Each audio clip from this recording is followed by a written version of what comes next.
This video explains how to create a symmetric matrix using the R programming language.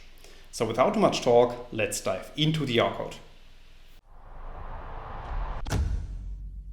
So if we want to create a symmetric matrix, we first need to create an example matrix, as you can see in lines 2 to 6 of the code. So after running these lines of code, a new matrix object called mymat is appearing at the top right, and we can print this matrix to the bottom in the RStudio console by running line 7.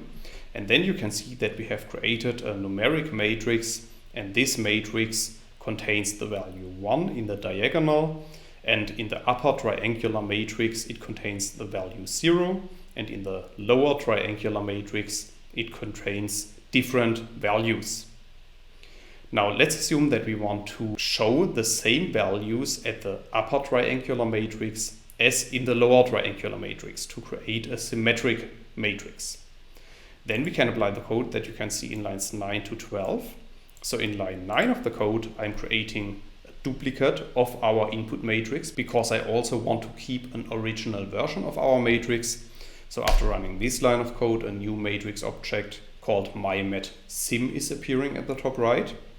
And then in the next step, in lines 10 and 11 of the code, I'm using the upper.tri and the t functions to create a symmetric matrix. So after running lines 10 and 11 of the code, our matrix is updated, and you can see that by running line 12 of the code.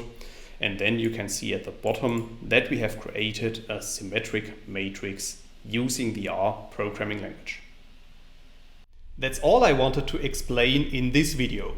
In case you want to learn more on this topic, you may check out my homepage, statisticsglobe.com, because on my homepage I have recently published a tutorial in which I'm explaining the content of this video in some more detail. I will put a link to this tutorial into the description of the video, so you can find it there.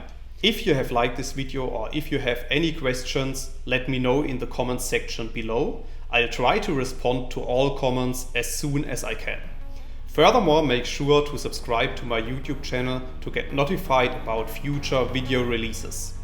I have already published about 500 videos on this channel, and I'm releasing new videos on a daily basis. Thanks a lot for watching. See you in the next video.